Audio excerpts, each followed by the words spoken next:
form. And when the doll started to talk about like real stuff, the people around the doll ripped it apart, ripped it to shreds. Oh my God! And then they took the doll and they separated it and put it into like 4 different boxes. And like there was a head, there was a place for me to have my head, and they were all on these pedestals. And there was arms that were moving around and legs that were getting up and walking around by themselves. And then there was a day glow part of it too, where black lights came on, everything was illuminated and stuff. And then the people who actually like did the ripping saw something in the glow of this person who was totally naked, basically, and it made them, I don't know, it made them find something within them that felt the same. So they started to relate. I didn't win, but I feel really good about what I did, and a chance to perform with Train Shack was amazing. If it's that same woman on the phone, I don't think it's the same woman. If it We is, do have another caller. don't even answer it. What if we can take the call? With your children. Well, not there anyway, so we don't have to worry. See, she listened to me. It was her. Wow. So, when you got here, what was the music scene like here for you? Well, the first time I got down here, I just burped on camera. I'm sorry. Oh my God, Excuse that's me. unforgivable. It was your mint that did it, but it really don't blame it on the mint. Really sounded masculine. The music scene was, like you said, Mabuhay Gardens when I first got down here in the 80s, and the Stone, and places like the Underground and Soma, and the gays were hanging out the I-Beam and the End Up still, and I was too young to get in. And my favorite place to hang out was Polk Street. Oh my God, why would I do that? Yeah. Anyway, but I hung around with a lot of the punk rockers, and Polk Street was actually pretty vibrant back then. Yeah.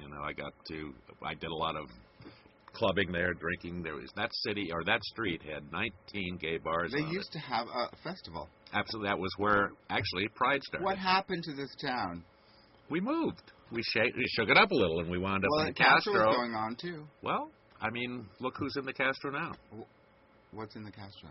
Well, isn't largely gentrifying again now towards young couples with children, straight couples? couples? I thought you meant the fact that there aren't any black people there anymore.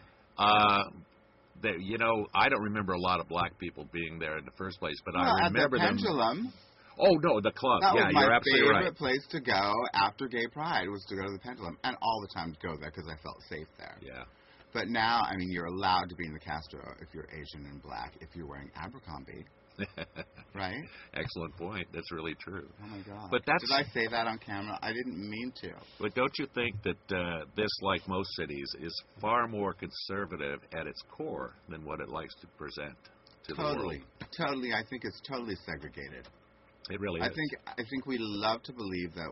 I mean, we do. We have lots of nationalities who live amongst each other, but when they go home at night, they go back to their boroughs or their ghettos or wherever it is. Or their separate, isolated, safe place. Separate. And San Francisco is one of those places, too, that is extremely individual. So nobody wants to be the same, but they end up being the same. That's the same. I'm going to pierce my toenail. Well, I'm going to pierce do it my just hair. like his. I'm going to pierce my arm. I'm going to get a tattoo all the way up my arm. Not to say that tattoos are bad, but if you've got a koi fish, along with the other 100,000 people who have a koi fish, I don't know how original that is.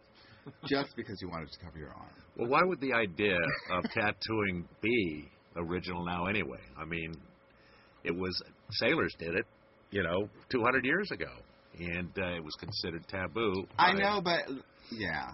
But, I mean, I think if we go back to the topic of drag, what do we have? We have maybe the idea of an illusion to make a person feel different or more like they feel inside. I don't know. For me, it's really about,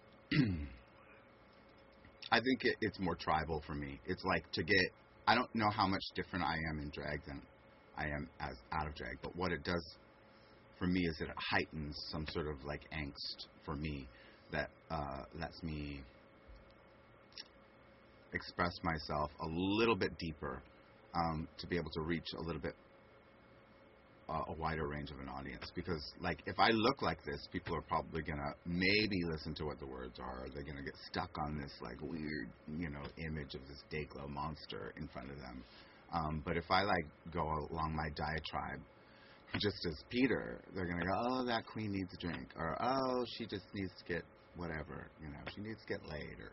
Or I wish she'd stop talking to that. Why doesn't, there's so much going on. Why can't you be happy and grateful for what you do have? Blah, blah, blah, blah, blah. But if somebody doesn't say anything about it, nothing is going to change. I mean, I'm not into pop, like politics, or pop revolution and all that. It's like... I get you, but you brought up the word Peter. Peter. Tell me about Peter Griggs, please. Sorry for the abrupt transition. Well, it's weird to talk. I'm looking at myself and I'm going, oh, talk about Peter Griggs. Well, I don't know. Maybe this is Peter Griggs. I'm not sure. Excellent point. But, anything that I'm going to tell you is probably going to be like another part of me wearing a mask. Of course. Isn't that what drag is in essence? Well, I mean, I think... the businessman has drag. Most gay people... Right. Oh, well, you're right. Most people wear drag. They do drag. Yeah. It's like, I'm going to the gym. I've got my gym drag. They have to have everything right, and they have to have the bag, and they have to have whatever they need to go to the gym. And if they don't have it, and people see that they don't have it, people go, oh, well, he doesn't really work out here. He doesn't belong. Exactly, yeah. At any rate, though, Peter's got some stuff coming up that I'm interested in hearing about. And there's two things that in particular I'd like to hear about. Okay. You've got something coming up at Mama Caliso's. I do. And I'd love to hear more about that. I do. I have a couple things at Mama Caliso's that I may be doing. Ivy Drip is a local drag queen who's a star. Really, she's just amazing. She is amazing. She does old school drag, and she has this new project that's going on where it's going to be a bunch of production numbers, like girl bands and stuff like that. So I'm interested in doing that. Unfortunately,